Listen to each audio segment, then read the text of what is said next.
When family crossed the line. How I taught my entitled sister and parents a $70,000 lesson. Hi everyone. Today's story will blow your mind, but really quick, if you enjoy this content, hit that subscribe button. Channel's been a bit quiet lately, and your support keeps it all going. Let's jump in. Original post. I never thought I'd be writing one of these posts, but I need to get this off my chest before I do something I'll regret. I'm a 29-year-old commercial airline pilot, and I just returned from a 2-week rotation flying routes through Asia to find my entire life turned upside down. Let me give you some background first. I worked my ass off to become a pilot. While other kids were partying in college, I was studying aerodynamics and meteorology. I accumulated massive student loans getting my commercial pilot's license, spent years as a flight instructor making barely enough to survive, then worked regional airlines for peanuts before finally landing my dream job with a major international carrier 18 months ago. I'm now a first officer on long-haul international routes, and I finally make enough to afford a decent one-bedroom apartment in the city center, close to the airport. My sister Emma, 27, is a graphic designer. She's talented, I'll give her that, but she's always been the golden child who could do no wrong in our parents' eyes. While I was working 16-hour days and living on ramen to pay for flight hours, she was living at home rent-free after art school, building her portfolio. Our parents, Dad, 55, and Mom, 53, have always had this weird dynamic where they expect me to be the responsible one while simultaneously treating me like I don't deserve the success I've earned. 2 weeks ago, I left for a complex routing through Asia, Los Angeles to Tokyo, Tokyo to Singapore, Singapore to Hong Kong, then the reverse. It's exhausting but pays well with the international per diem. Before I left, everything was normal. I just deep cleaned my apartment, paid all my bills in advance, and made sure everything was secure. I have a good relationship with my neighbors, and one of them, Mrs. Chen, even waters my plants when I'm gone. I returned yesterday morning at 6 a.m., exhausted after dealing with weather delays and a medical emergency on the Hong Kong flight that required an unscheduled landing. All I wanted was to shower in my own bathroom and sleep in my own bed. But when I opened my apartment door, I thought I was in the wrong unit. My living room looked like an art supply store had exploded in it. Canvases were stacked against every wall. Paint tubes, brushes, and palettes covered my coffee table. My couch, my $3,000 leather couch that I'd saved for months to buy, was pushed against the wall and covered in what looked like dried acrylic paint splatters. The smell of turpentine and oil paint hit me like a wall. I stood there in shock, still in my pilot uniform, trying to process what I was seeing. Then I heard movement from my bedroom. My bedroom. I honestly thought I was being robbed, so I grabbed my phone to call 911 when Emma walked out wearing my bathrobe, holding a cup of coffee in one of my mugs. She had the audacity to smile and say, "Oh, you're back early. Mom said you weren't supposed to be home until tomorrow." I couldn't even form words. She just stood there, sipping coffee like this was completely normal, while I looked around at the destruction of my personal space. When I finally found my voice, I asked her what the hell she was doing in my apartment. Her response? "Mom and Dad said I could stay here while you were gone. They said pilots are away too much to really need their own apartments anyway, and I needed a space to work on my commission pieces. Your light is perfect for painting." My light. In my apartment. That I pay $2,400 a month for. I demanded to know how she got in, and she casually mentioned that our parents had made copies of my keys. Copies of my keys. Without my permission. Without even telling me. They'd apparently had them made months ago, for emergencies, and decided that Emma needing studio space constituted an emergency. I told her to get out immediately. She laughed, and said I was being dramatic. She said she'd clean up in a few days, after she finished her current project, and that I should be happy to support family. Support family. While I'm working 80-hour weeks flying hundreds of people safely across the Pacific, she's destroying my apartment and calling it family support. I pulled out my phone and started recording everything.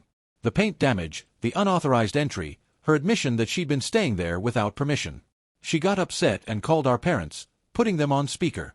Their response was even worse than hers. My father's exact words were, "You're barely home anyway, son. What's the big deal? Your sister needed space to work, and that apartment is too big for someone who's gone 20 days a month." My mother added, "Family helps family. You should be ashamed of yourself for being so selfish. Emma's art is important too." Important, too. As if my career, my home, my privacy, my legal rights as a tenant mean nothing. As if the years I spent building my career were just a convenient way to provide free housing for my sister's hobby. I hung up on them and gave Emma 30 minutes to pack her things and leave. She threw a tantrum, saying I was ruining her career, that she had deadlines, that I was being a terrible brother. I didn't care. I stood there, still in my uniform, and watched her pack. She deliberately took her time, made a huge mess, and, accidentally, knocked over a container of paint that splattered across my hardwood floor. The damage to my apartment is extensive. The leather couch is ruined, the paint won't come out. The hardwood floor needs professional refinishing. There are paint stains on the walls, the carpet in the bedroom, even the ceiling somehow. My kitchen has been turned into some kind of supply storage area, with chemicals and solvents that probably violate my lease terms about hazardous materials. She's been using my bedroom closet to store her canvases, and there are paint fingerprints on everything. But the violation goes deeper than property damage. She went through my things. My desk drawers were rearranged. My personal documents were moved. She used my laptop. I found her social media logged in. She wore my clothes. She had people over. My neighbors confirmed seeing strangers coming and going. Mrs. Chen thought I'd given permission and didn't want to seem nosy by questioning it. I've changed my locks already, paid the emergency locksmith fee at 8 a.m., but I'm sitting here in a hotel room because I can't stand to be in my violated space right now. I'm supposed to fly out again in 3 days for another international rotation, and I don't know how I'm supposed to focus on my job when my family has shown such complete disrespect for my life. The worst part? They genuinely don't think they did anything wrong. I've gotten 17 text messages from various family members telling me I'm overreacting, that I'm being selfish, that I should apologize to Emma for embarrassing her, that family is more important than stuff. This isn't about stuff. This is about respect. This is about boundaries. This is about the fact that my parents think so little of my career and my life that they literally gave away access to my home without even telling me. They think that because I'm a pilot, because I travel for work, I somehow don't deserve the same basic rights as anyone else. I'm considering pressing charges for breaking and entering, but everyone says I'm crazy for even thinking about it. Am I? Is it wrong to want my family to face consequences for literally breaking into my home and destroying my property? Or should I just accept that this is the price of having a successful career that requires travel? I need perspective here, because right now, all I can see is red. Update 1, posted 3 days later. Thank you to everyone who responded to my original post. Your comments gave me the courage to do what I should have done immediately. I've pressed charges, and yes, my sister was arrested. Let me explain what happened over the last 72 hours, because it's been a whirlwind. After posting here and reading your responses, I realized I needed to document everything properly. I hired a professional photographer to capture every bit of damage. The invoice from that alone was $300, but it was worth it for the high-quality evidence. I also got 3 separate quotes from restoration companies for the repairs. The total? Just over $8,000. The leather couch alone is a $3,000 loss, the hardwood floor refinishing is $2,500, professional paint removal and repainting is $1,800, and various other damages add up to the rest. I then went to the police station with all my evidence. The officer I spoke with initially tried to dismiss it as a family matter, but I insisted on filing a formal report. I showed them the videos I'd taken of Emma admitting she'd entered without permission, the photos of the damage, and the text messages from my parents admitting they'd made unauthorized copies of my keys. The officer's attitude changed when I mentioned the value of the damages exceeded $5,000, making it a potential felony. While I was at the station, I also contacted my landlord. Turns out, having unauthorized tenants and storing hazardous chemicals violates my lease. My landlord was furious, not at me, but at the situation. He's been understanding since I've been a model tenant, but he documented everything for his own records and mentioned he might pursue his own legal action against Emma for the lease violations. The police went to Emma's actual apartment. She lives with 2 roommates in a cheaper part of the city, yesterday morning. According to the officer who called me, she tried to claim she had permission to be in my apartment. When they informed her that I'd provided evidence to the contrary, she apparently broke down crying and called our parents. This is where it gets interesting. My parents drove to the police station and tried to explain that they'd given Emma permission to use their son's apartment. The officers had to explain to them that they cannot give permission to enter property they don't own or lease. My father actually said, "But we're his parents," as if that gave them some kind of universal authority over my adult life. Emma was formally arrested and charged with criminal trespassing and vandalism. She spent 6 hours in holding before my parents bailed her out. The bail was $5,000, which I'm told they had to scramble to put together. The explosion of family drama has been nuclear. My phone has been bombarded with calls and messages from aunts, uncles, cousins, and family friends. The narrative my parents are spinning is that I'm vindictive and cruel, that I've destroyed my sister's life over a little paint, and that I'm choosing material possessions over family. My Aunt Patricia, who's always been level-headed, called me last night. After hearing my side, she said something that stuck with me. Your parents have always treated Emma's wants as needs and your needs as wants. This was bound to happen eventually. She's right. When I needed help paying for flight training, I was told to take out loans and figure it out myself. When Emma wanted a $2,000 art tablet, our parents bought it for her birthday. When I was working 100-hour weeks as a flight instructor making $30,000 a year, living in a studio apartment with 3 roommates, my parents told me to stick with it and that success requires sacrifice. When Emma complained that her barista job was stifling her creativity, they let her quit and move back home. The double standard has always been there, but this situation has blown it wide open. I've also been in contact with my airline's legal team. Turns out, they take threats to their pilots' mental health and home stability very seriously. They've connected me with their contracted law firm, who will be handling the civil case pro bono as part of my employment benefits. The lawyer, Jennifer, is a bulldog. She's already drafted cease and desist letters to my parents and Emma, and she's preparing a civil lawsuit for damages, emotional distress, and invasion of privacy. Here's the kicker. Jennifer discovered that my parents technically committed a crime too.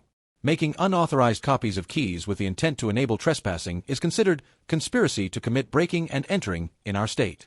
While the DA probably won't pursue charges against them, it's leverage. My sister's arraignment is next week. The prosecutor's office contacted me, and they're taking this seriously because of the amount of damage and the clear premeditation. My parents making keys months in advance shows planning. Emma's looking at potential jail time, though Jennifer thinks it'll probably be probation and restitution if she pleads guilty. The family pressure has been intense. My grandmother, who I've always been close to, called me crying, saying she never thought she'd see the day when family members pressed charges against each other.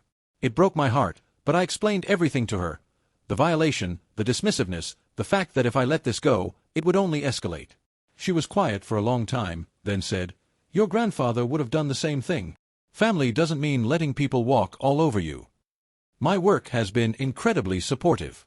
My chief pilot called me personally after hearing about the situation. News travels fast in the aviation world, and assured me that they have my back. He even offered to adjust my schedule if I need time to deal with the legal proceedings. He said, "We need pilots who can maintain boundaries and handle pressure. You're showing us you can do both." But the stress is affecting me. I'm staying in a hotel while my apartment is being restored, living out of a suitcase in my own city. I'm scheduled to fly a route to London in 2 days, and I'm struggling to focus on my pre-flight preparations. I've never had my concentration compromised like this, and it scares me. Being a pilot means being responsible for hundreds of lives. I can't afford to be distracted. I've started seeing a therapist through my airline's employee assistance program. She's helped me understand that what I'm experiencing is a form of betrayal trauma. The people who were supposed to respect and protect me the most, my parents, literally gave away the keys to my sanctuary. That's not a small thing. Emma, meanwhile, has been posting on social media about how she's being persecuted for being an artist, and how her brother is choosing capitalism over family. She started a GoFundMe for her legal fees, claiming she's a victim of vindictive sibling jealousy.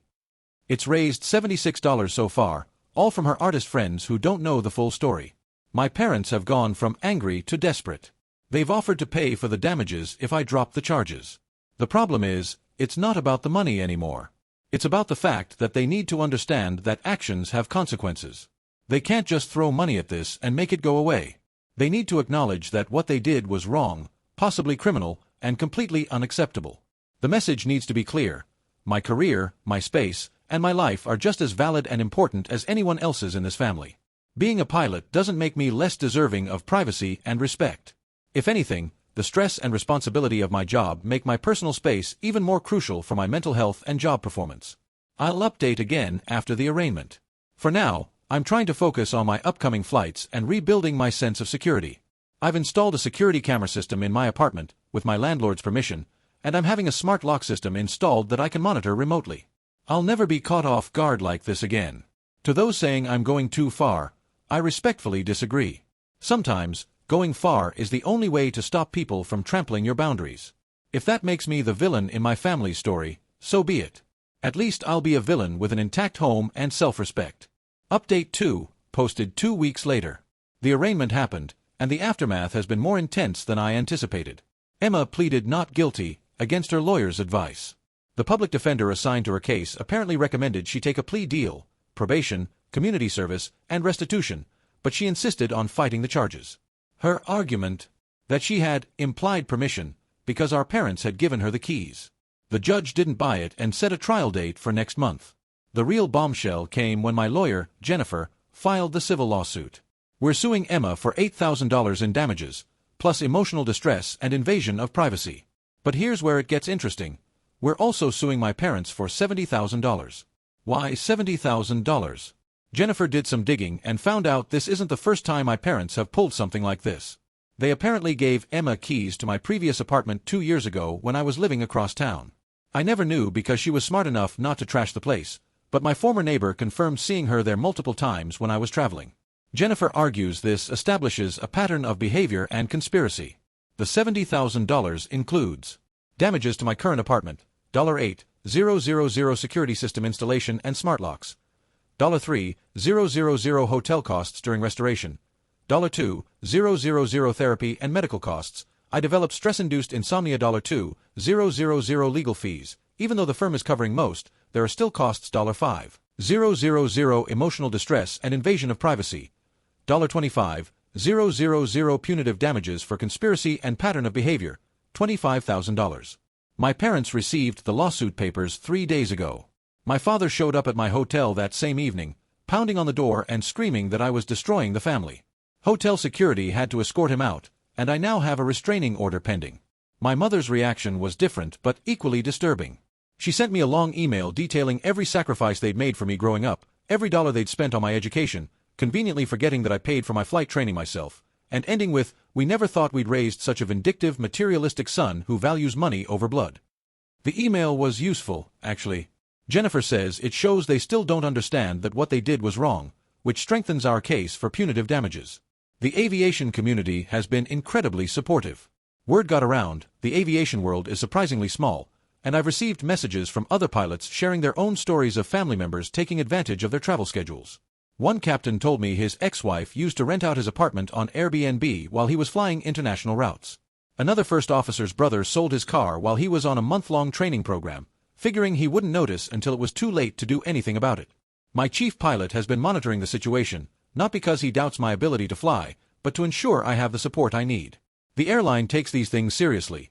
They know that personal stress can affect performance, and they'd rather support a pilot through a crisis than have them try to hide it and potentially compromise safety. I've been flying my regular routes, and honestly, being in the cockpit is the only time I feel normal lately. Up there, at 41,000 feet, none of this family drama can touch me. It's just me, my captain, the aircraft, and the responsibility of getting everyone safely to their destination. The procedures, the checklists, the radio calls, they're predictable, logical, and comforting in a way my family life has never been. But the situation has escalated in unexpected ways. Emma's freelance career is starting to suffer. Several of her clients have pulled out of contracts after Googling her name and finding the arrest record. One major client, a marketing firm that handles government contracts, terminated her contract immediately. They have a policy about criminal charges. She's lost approximately $15,000 in future work so far. She's blaming me for this, of course. She posted on LinkedIn, of all places, about how her vindictive brother is destroying her career over a family misunderstanding. The post backfired spectacularly. Several professionals in the comments pointed out that entering someone's home without permission isn't a misunderstanding, it's a crime. One commenter, who turned out to be a lawyer, wrote a detailed breakdown of why her actions constituted breaking and entering. The post was deleted within hours, but screenshots are circulating. My parents have started to crack under the financial pressure. $70,000 is apparently most of their savings. They've been calling relatives trying to borrow money for their legal defense. The irony isn't lost on me. They had no problem giving Emma unauthorized access to my $2,400 per month apartment, but now they're panicking about their own finances. The extended family is divided. Some relatives think I'm being too harsh, that family should forgive family.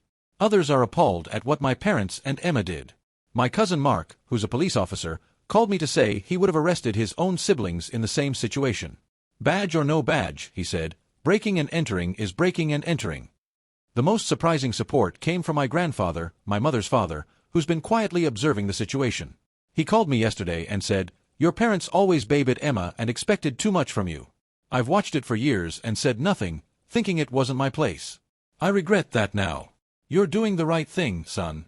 Sometimes you have to teach people that actions have consequences, especially if, they're family.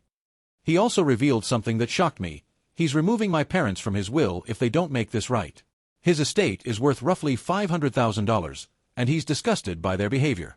I worked too hard for my money to leave it to people who think they can just take what isn't theirs, he said. This revelation has sent my parents into a complete panic. They're now trying to negotiate through their lawyer, offering to pay for all damages, write a formal apology, and attend family therapy if I drop both the criminal and civil charges. Jennifer says this is a good sign. It means they know they're going to lose. But I'm not ready to let this go. Not yet.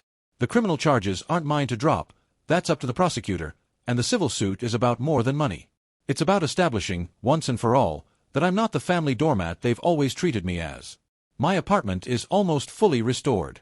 The hardwood floors have been refinished, the walls repainted, and I've replaced the ruined furniture. The smart lock system is incredible. I can see every time someone approaches my door via the camera, and I can lock or unlock it from anywhere in the world. The security system alerts me to any movement when I'm away. It's costing a fortune, but the peace of mind is worth every penny. I've also discovered something disturbing during the cleanup. Hidden in my closet, Emma had stored not just art supplies but also some of my personal items she'd apparently been planning to take.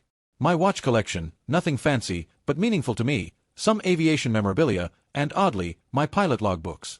Why she wanted those, I have no idea, but it adds another layer of violation to this whole situation. The trial is in 3 weeks. The prosecutor seems confident, especially with the video evidence and my parents' admission via text that they made the keys without my permission.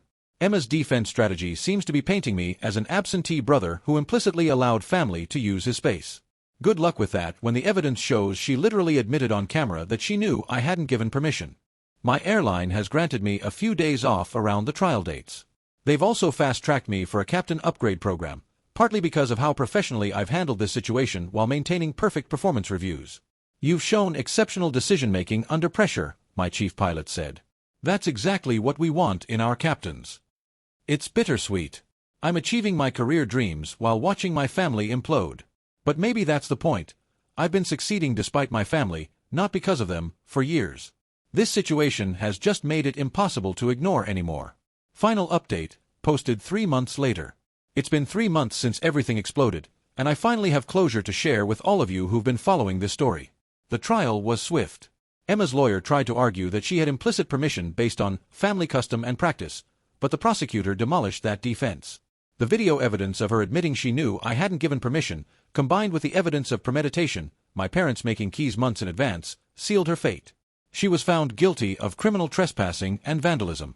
The sentence, 2 years probation, 200 hours of community service, and $8,000 in restitution to be paid over 24 months. No jail time, which honestly, I'm fine with. I never wanted my sister in jail. I wanted accountability. But the real consequences have been far more severe than the legal ones. Emma's freelance career is essentially over. The background check issue has destroyed her reputation in the design community. She lost every major client, and the few who initially stood by her backed away when the full details came out during the trial. The marketing firm that dropped her is now suing her for breach of contract, as she couldn't complete projects due to her legal obligations. She's had to take a job at a print shop making $15 an hour just to start paying the restitution. The civil case against my parents was settled out of court. They agreed to pay $50,000 to $30,000 immediately and $20,000 over the next year. Their savings are gone. They had to take out a home equity loan to make the first payment, and my father had to postpone his retirement by at least 5 years. They also had to sign a formal admission of wrongdoing and agree to no contact unless I initiate it. The family fallout has been extensive. My grandfather followed through on his threat. He's rewritten his will, leaving everything to me and my cousins, cutting my parents out entirely. This has caused a massive rift between my mother and her father that will probably never heal. She blames me, naturally, but my grandfather has been clear. You raised one child to be responsible and another to be entitled. Now you're facing the consequences of your choices. Several family members who initially criticized me have apologized after learning the full extent of what happened. My Aunt Patricia has become one of my strongest supporters, and she's been helping mediate between the different family factions. The family is essentially split into 3 camps: those who support me, those who support my parents and Emma, and those trying to stay neutral. The professional consequences for me have been surprisingly positive. 3 weeks ago, I was promoted to captain, the youngest in my airline's history to achieve this position. The promotion comes with a substantial salary increase. I'm now making $180,000 base, plus international per diem. The chief pilot specifically mentioned my exceptional handling of personal crisis while maintaining professional excellence in the promotion announcement. My apartment has become my sanctuary again, though it took time. The security system helps, but more than that, I've reclaimed the space psychologically. I've redecorated, making it truly mine in a way it wasn't before. Every piece of furniture, every item on the walls, was chosen deliberately to create a space that feels safe and personal. I've also been in therapy consistently, working through not just this incident but years of family dynamics that led to it. My therapist has helped me understand that the apartment invasion was just the latest and most egregious example of a pattern where my boundaries were consistently ignored and my achievements minimized. Learning to set and maintain boundaries has been transformative. Emma and I haven't spoken since the trial. She sent one letter through her lawyer, not apologizing but asking if we could move past this. I didn't respond. I've heard through family that she's bitter, claiming I've ruined her life over nothing. The fact that she still doesn't understand the violation shows me I made the right choice. My parents have attempted contact twice, both times through email, both times violating the spirit if not the letter of our agreement. The first was on my birthday, a lengthy message about how they still love me despite everything. The second was last week, asking if I'd consider coming to Christmas. I didn't respond to either. The interesting thing is, I'm not angry anymore. I'm sad about losing the family I thought I had, but I'm realizing I actually lost them, or maybe never had them, long before this incident. What I've gained is self-respect, professional success, and a chosen family of friends and colleagues who actually respect me and my boundaries. My fellow pilots have been incredible. There's an unofficial support network among us for dealing with family members who don't respect our careers or lifestyle. We call ourselves the frequent flyer orphans, and we do holidays together when we're not flying. Last Thanksgiving, instead of dealing with family drama, I had dinner with 7 other pilots in various stages of family estrangement. It was the most peaceful holiday I've ever had. The financial aspect has been resolved better than expected. The settlement money has gone toward paying off the last of my student loans and creating a security fund. I've also set aside money for additional security measures. I'm considering moving to a building with a doorman and better security. The peace of mind is worth the extra cost. One unexpected positive. This situation has made me a better pilot. Learning to stand firm under pressure, to make difficult decisions despite emotional turmoil, and to prioritize safety and protocol over personal relationships has translated directly into my cockpit performance. My recent simulator evaluation was the highest I've ever scored, and my crew resource management ratings are exceptional.